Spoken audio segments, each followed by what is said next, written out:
कई लोगों की नैनो में ये दिक्कत होती है कि जब गाड़ी चलती है तब ठंडा करती है, लेकिन जब गाड़ी खड़ी कर देते हैं ना तब ठंडा नहीं कर पाती बिल्कुल भी। और मेरी गाड़ी में जो उन्होंने कंडेंसर फैन लगाया है ना, पता नहीं कौन सी गाड़ी का लगाया है, नैनो का तो नहीं है ये, क्योंकि नैनो का मिलता ही नहीं है मार्केट में। चल ही रहा है ये, देखो आपको भी आवाज आ रही होगी तेज तेज, अब बंद हो गया। तो स्वागत है यार आप सभी का एक और नए दिन में।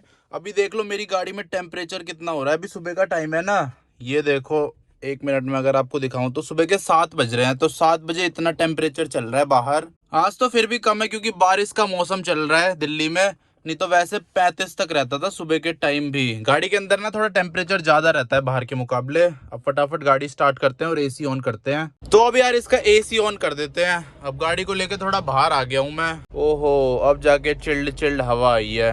और इतनी जल्दी इसने ठंडा करना भी स्टार्ट कर दिया। देखो 25 पहुंच गया। अब ऐसे ही करते करते ये 10 डिग्री पहुंच जाएगा। खड़ी गाड़ी में भी 10 डिग्री पहुंच जाता है, चलती गाड़ी में भी सेम सही टेम्परेचर रहता है, चाहे गाड़ी खड़ी कर लो या चला लो। और एसी से रिलेटेड तो यार आजकल इतने सारे क्वेश्चन आ रहे हैं। बहुत सारे भाई बोलते हैं कि उनका एसी इतना अच्छा नहीं चलता, ठंडी हवा नहीं आती, क्या करना चाहिए, क्या चीज खराब होगी उनके एसी में जिसकी वजह से ठंडी हवा नहीं आ रही, कूलिंग नहीं कर रही गाड़ी। कई लोगों की नैनो में ये दिक्कत होती है कि जब गाड़ी चलती है तब ठंडा करती है, लेकिन जब गाड़ी खड़ी कर देते हैं ना तब ठंडा नहीं कर पाती बिल्कुल भी। तो ये दिक्कत ना मेरी गाड़ी में भी थी, पर अब सॉल्व हो चुकी है। वैसे एसी में थोड़ी सी चीजें होती है, 2-4 चीजें होती है बस, वही आपको चेक करनी होती है कि सही से काम कर रही है या नहीं कर रही। वैसे उसके अलावा भी बहुत सारी चीजें होती हैं छोटी मोटी, लेकिन मेन तो कुछ कुछ चीजें होती हैं जो आप चेक कर सकते हो।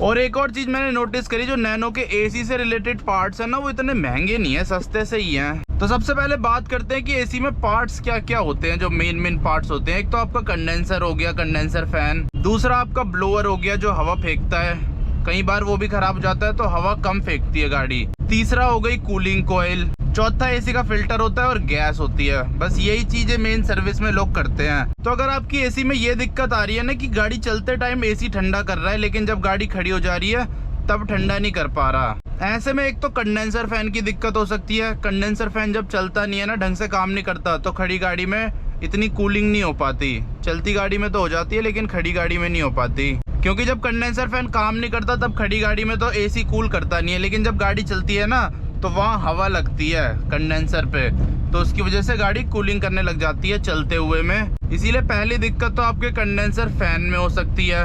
दूसरी दिक्कत हो सकती है आपकी गाड़ी में गैस कम हो, पर मेरे हिसाब से तो मेन कंडेंसर फैन की दिक्कत से ऐसा होता होगा। और आप ना इस तरह का एक टेम्परेचर मीटर भी खरीद सकते हो, इससे भी चेक कर सकते हो। अब नैनो जैसी गाड़ी में ना टेम्परेचर जो लोएस्ट टेम्परेचर है वो 6 डिग्री 7 डिग्री तक जाता है। तो अब इस हिसाब से कंपेयर कर लेना अपनी गाड़ी में। मतलब कैबिन का टेम्परेचर तो नहीं होता होगा 6-7 डिग्री, लेकिन 6-7 डिग्री की हवा फेंकता है एसी। आजकल मेरी नैनो में 9-10 डिग्री तक जा रहा है लोएस्ट, नहीं तो पहले ये 6-7 डिग्री तक जाता था। पता नहीं, हो सकता है इसमें गैस थोड़ी कम हो गई हो, देखना पड़ेगा। अभी 2-3 दिन पहले मैंने नैनो में काम करवाया था ना एसी का, उसमें कंडेंसर फैन का काम कराया था और मैंने सर्विस कराई थी। तो सर्विस में ना उन्होंने क्या कहते हैं, जो कूलिंग कॉइल होती है वो भी क्लीन करी थी। एक उनके पास अजीब सी मशीन थी, उसको यहाँ से अंदर घुसाया उन्होंने और कूलिंग कॉइल साफ करी थी। उसके अलावा उन्होंने एसी का जो फिल्टर होता है वो भी क्लीन किया था। नैनो में एसी फिल्टर भी इधर ही होता है, स्टीयरिंग के नीचे अंदर कहीं नट वट से लगे रहते हैं। देखो यहाँ कहीं होता है, यहाँ पीछे की साइड, ये जो डंडा सा दिख रहा है ना इसके पीछे होता है, तो वहां से निकाल के उसको क्लीन करना पड़ता है। उससे भी एसी की परफॉर्मेंस बढ़ जाती है, क्योंकि अगर आपका फिल्टर ही चोक हो रखा होगा तो ये ब्लोअर भी हवा कम फेंकते हैं और कूलिंग भी इतनी बढ़िया नहीं हो पाती। तो उसे भी टाइम टाइम पे ना क्लीन करना जरूरी है। वैसे उसे आप घर पे भी क्लीन कर सकते हो, निकाल के धो दो मस्त। और बाकी दुकान से भी करवा सकते हो, जहाँ से आपको ठीक लगे वहां से आप करवा सकते हो। गैस नहीं डाली थी उन्होंने एसी की सर्विस करते टाइम, क्योंकि वो बोल रहे थे गैस ठीक है, इसमें गैस डालने की जरूरत नहीं है, तो गैस नहीं डाली थी उन्होंने। बस जो एसी का फिल्टर है वो क्लीन करा, कूलिंग कॉइल क्लीन करी और कंडेंसर भी क्लीन करा था। वो तो फैन लगाया था ना उन्होंने, तो उस टाइम कंडेंसर भी क्लीन कर दिया था प्रेशर वॉश से। बाकी सस्ते में ही कर दी थी। एसी की सर्विस के उन्होंने 300 रुपए लिए मुझसे, और जो कंडेंसर फैन है उसके 2200 रुपए लिए थे इंस्टॉलेशन के साथ। पर अब तो यार इसका एसी एकदम मुंह जमा देता है ठंड की वजह से सुबह के टाइम पे। दोपहर में भी बढ़िया कूल कर देता है, पर सुबह ज़्यादा बढ़िया करता है। और एक भाई का कमेंट आया था, वो पूछ रहे थे कि जो आपको एसी है वो कब ट्रिप मारता है, मतलब कितनी देर में मारता है। तो देख लो, घर से निकले हुए मेरे को कितना ज़्यादा टाइम हो गया, अभी तक इसने ट्रिप मारा ही नहीं है। कम से कम 15 मिनट तो हो गए होंगे घर से निकले हुए। और अगर मैं इसे 3 पे चला देता हूँ ना, फैन स्पीड 3 पे, फिर तो ये बिल्कुल ही ट्रिप नहीं मारता। 1 नंबर पे मारता है ट्रिप थोड़ी देर में, मेरे ख्याल से 20 मिनट में तो मारता होगा एक बार, या 15-20 मिनट में। लेकिन पहले जब कंडेंसर फैन खराब था ना, फिर तो ये हर 2 मिनट में मार देता था ट्रिप, या फिर 1 मिनट में। मतलब जब इसका मन करता था जब ही ट्रिप मार देता था, कुछ देखता ही नहीं था। पर अब ऐसा नहीं है। ओ भाई, इधर तो गड्ढे गड्ढे हो गए, काफ़ी टाइम बाद आ रहा हूँ इस एरिया में। बारिश की वजह से यहाँ पे कितनी हरियाली हो गई है। कंडेंसर फैन चेंज करने से यार माइलेज भी बढ़ती है क्या? किसी को पता हो तो बताना।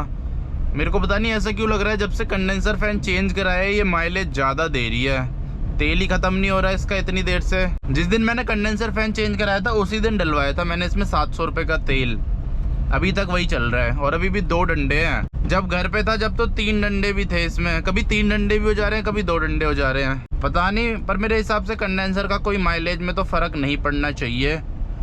बाकी आप बताना, आपको पता हो तो। मेरे हिसाब से तो नहीं पड़ना चाहिए कोई फ़र्क। अब यहाँ पे साइड में कितनी झाड़ी हो गई।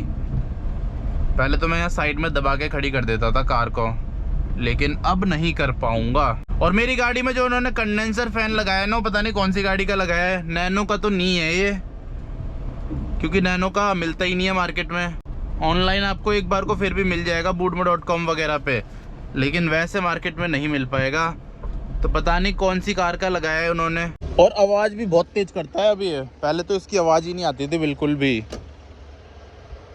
चल ही रहा है ये, देखो आपको भी आवाज़ आ रही होगी तेज तेज। अब बंद हो गया। अच्छा, ये बंद भी होता है क्या? कभी बंद होता है कभी चलता है, मैंने सोचा चलता ही रहता है। अब देखो दोबारा चल गया। और पीछे वाला पंखा भी चल रहा है, ये देखो भाई, ये तो बहुत गर्म हवा फेंक रहा है। ये हवा बाहर की तरफ फेंकता है और वो अंदर की तरफ फेंकता है, वो बाहर की तरफ नहीं फेंकता, वो बोनट के अंदर ही फेंक रहा है हवा। लेकिन जो कंडेंसर फैन है उसका ट्रिप से कोई लेना देना नहीं है। वो ऐसा नहीं है कि जब एसी ट्रिप मारेगा तब ऑन होगा तब बंद होगा, वो कभी भी बंद हो रहा है कभी भी चल रहा है। और एसी का टेम्परेचर 9 डिग्री 10 डिग्री के आसपास रहता है इसका सुबह के टाइम पे। और अगर यार आपकी गाड़ी का एसी बिल्कुल ही काम नहीं कर रहा तो हो सकता है कंप्रेसर भी खराब हो। अगर कंप्रेसर खराब होगा फिर तो थोड़ा मोटा खर्चा आ जाएगा। नया तो कंप्रेसर 15,000 का आता है टाटा नैनो का, सेकेंड हैंड आपको फिर भी 7-8 हज़ार का मिल जाएगा मायापुरी वगैरह से। और कंप्रेसर का ये भी नहीं पता मेरे को रिपेयर होता है या नहीं होता, लेकिन ये है कि कंप्रेसर अगर खराब होता है तो थोड़ा खर्चा मोटा हो जाता है। कंप्रेसर के अलावा तो सारे पार्ट्स सस्ते ही आते हैं। अब जैसे कंडेंसर फैन भी इतना सस्ता है, इसकी जो ये ब्लोअर वाली मोटर है, जो ब्लोअर होते हैं जिससे हवा आती है, वो भी 1500-1600 में आ जाता है ब्रांड न्यू। और जो कूलिंग कोयल है वो भी 2,500-3 हज़ार रुपए की आ जाती है। अगर आप नहीं खरीदोगे सेकेंड हैंड तो और सस्ती आ जाएगी। तो लगभग सारे पार्ट्स ही इसके सस्ते हैं, इतने ज़्यादा महंगे नहीं है।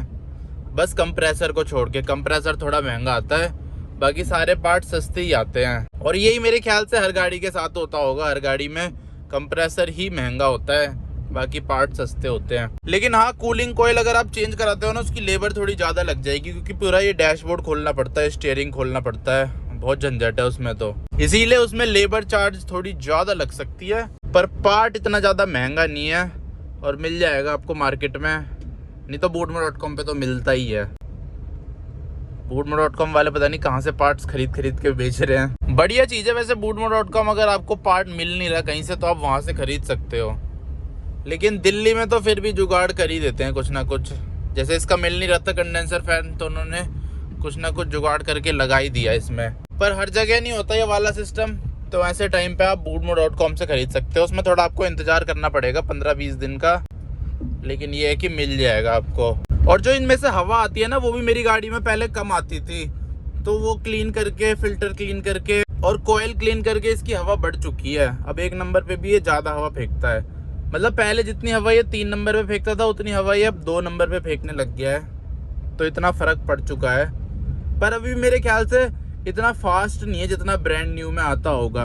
उसके लिए तो अब मेरे को वो चेंज ही कराने पड़ेंगे फ़ैन। 1500 के तो फ़ैन है, बाकी लेबर चार्ज 500 रुपये लग जाएगा, तो 2,000 रुपये का खर्चा है उसमें भी। पर इससे काम चल रहा है मेरा, ये भी इतने अभी कमज़ोर नहीं हुए हैं, जब ज़्यादा ही कमज़ोर हो जाएंगे ना जब चेंज कराऊंगा।